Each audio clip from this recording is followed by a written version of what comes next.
Toby Nathan, bonjour. Bonjour. Vous êtes l'un des pionniers de l'ethnopsychiatrie et l'invité de la Galerne aujourd'hui pour votre livre Ethno-roman, paru aux éditions Grasset, dans lequel vous racontez votre parcours. Pourquoi ce titre, Ethno-roman, qui suggère la fiction ?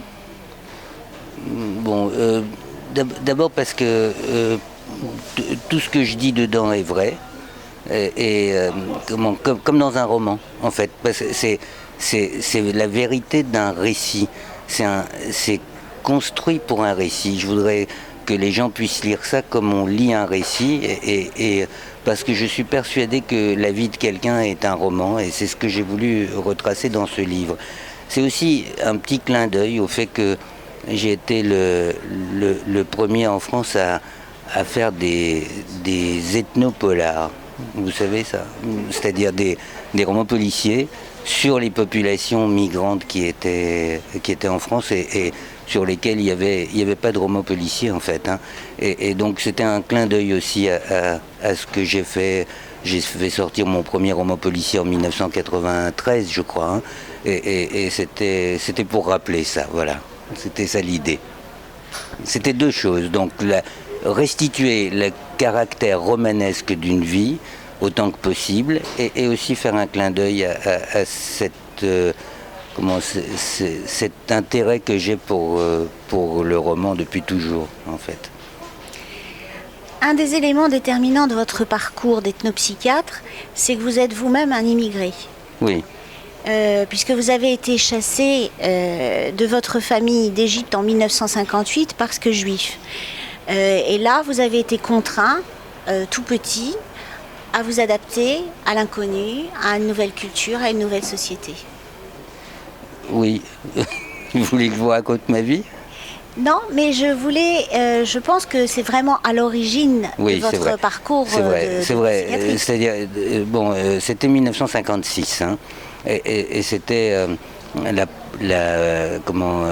l'occasion de l'affaire de Suez, en fait. Hein, et à ce moment-là, la plupart des Juifs d'Égypte ont été expulsés, en fait, d'Égypte. Hein. Et donc ma famille s'est retrouvée d'abord en exil en Italie et puis ensuite en exil en France. Donc j'ai émigré à 2 reprises enfant et j'ai gardé un souvenir très vif de ces émigrations et un souvenir un peu paradoxal d'ailleurs parce que au fond j'appartenais à une famille très classique, une famille bien implantée dans son pays depuis des siècles, hein, peut-être même des millénaires, hein, je ne sais pas très bien, et puis tout d'un coup qui se retrouve à l'aventure comme ça. Au fond, moi, l'expérience que j'en ai gardée, c'était une sorte de liberté nouvelle que je n'avais pas connue en Égypte, puisque j'appartenais à une famille très bourgeoise en fait, hein, et tout d'un coup j'étais devenu un petit immigré paumé et pauvre, hein, du jour au lendemain comme ça. Donc cette expérience-là, curieusement pour un enfant, c'était plus de liberté et en même temps plein d'interrogations. Et j'ai gardé un souvenir extrêmement vif de ça. Je raconte à la fois ça et puis comment ça a marqué mon parcours intérieur et que ça m'a guidé ensuite dans mon intérêt pour les immigrés en effet. Et pour ce qu'il faut faire pour leur permettre de s'adapter au mieux, au fond. Vous êtes un peu un autodidacte de la psychanalyse. Enfin, du moins, c'est ce que j'ai ressenti en lisant votre livre. C'est-à-dire, à 15 ans, vous lisez Freud. À 18, vous décidez que vous serez psychanalyste. Et cependant, en mai 68, vous êtes persuadé que l'ethnologie est l'avenir de la psychanalyse. En quoi ? Alors...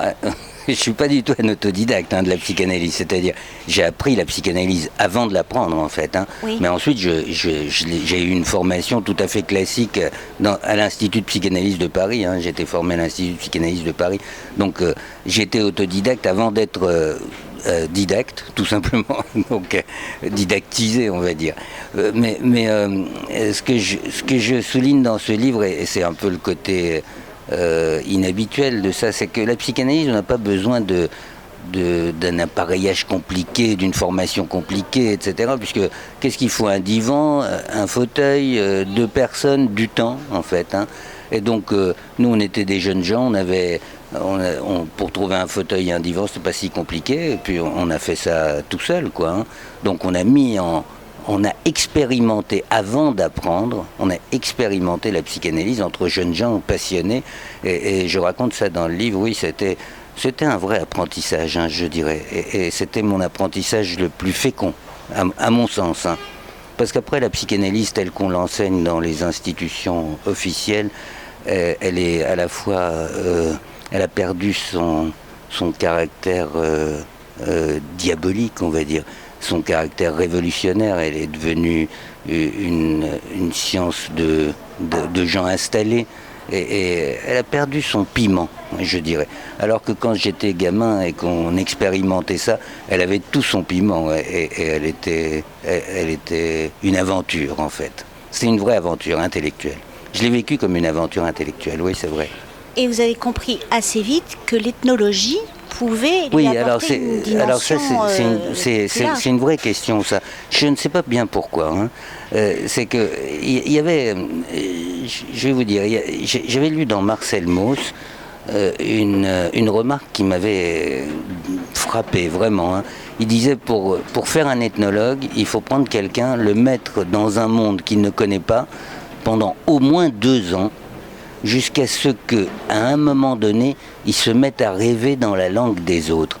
À ce moment-là, il va pouvoir parler de leur culture. Ça, c'est Marcel Mauss qui a raconté ça, je veux dire, dans les années 1910, vous voyez. Donc, c'est quelque chose qui m'était resté dans la tête. Et je disais, la psychanalyse vous transforme d'une certaine manière, et l'anthropologie, l'ethnologie, pratiquée de cette manière, c'est-à-dire être plongé dans un monde qui n'est pas le sien, vous métamorphose en quelque sorte. Et c'était cette expérience, cette métamorphose-là, je la trouvais indispensable, que c'était l'autre face en quelque sorte de la psychanalyse. C'était ma première remarque. La seconde, c'était qu'il était évident que toutes ces personnes que je voyais, que j'avais connues et que je voyais, et qui venaient d'ailleurs, c'était un autre univers, quoi. C'était des connaissances à approfondir. Si vous voulez, c'est comme si on dit on peut soit creuser, aller le plus profond, soit aller le plus loin. Il faut faire les deux, quoi. L'ethnologie, c'est pour aller le plus loin, et la psychanalyse, c'est pour aller le plus profond. Donc il faut faire les deux. Plusieurs passages de votre livre sont consacrés à des guérisseurs. C'est un univers très éloigné du nôtre. Qu'est-ce que ces rencontres vous ont apporté ?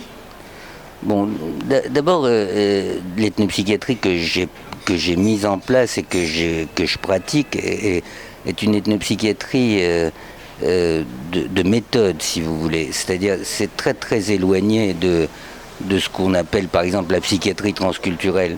C'est au fond, c'est aller voir comment d'autres mondes soignent. Quelles sont les façons utilisées par les autres mondes pour soigner, non pas pour se renseigner, non pas pour les décrire, mais pour venir fracturer nos certitudes, en fait. Et je suis allé chercher là-bas les points qui sont contingents, qui tiennent au hasard, en fait, dans notre construction théorique. Et c'est en comparant avec des façons de faire radicalement autres qu'on arrive à fracturer des choses de notre monde. C'est ça que je suis allé chercher beaucoup chez les guérisseurs. Je suis beaucoup allé chez les guérisseurs, surtout en Afrique, mais pas seulement, à l'île de la Réunion, au Brésil, aux Antilles. Je suis beaucoup allé les voir, travailler avec eux, travailler auprès d'eux, apprendre d'eux et leur apprendre aussi. Parce que c'était forcément un échange comme ça. Parce que quand vous êtes avec un guérisseur, si vous dites « je viens voir ce que tu fais », il va vous recevoir très gentiment, mais il ne vous dira rien.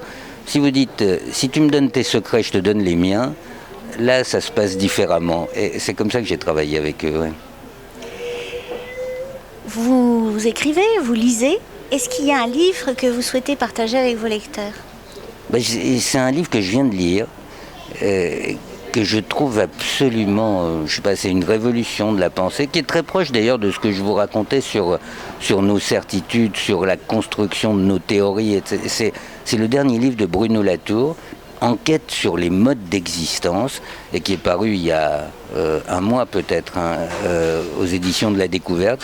Et Bruno Latour montre Il y a un chapitre d'ailleurs sur l'ethnopsychiatrie, hein, parce qu'on a travaillé ensemble hein, sur certains points, mais il montre comment nos certitudes, la façon dont on croit qu'on comprend le monde, on peut les regarder d'une façon totalement différente. Et franchement, il est venu nous dessiller les yeux. C'est un livre décisif, je pense, pour notre époque. Merci Toby Nathan. Merci à vous.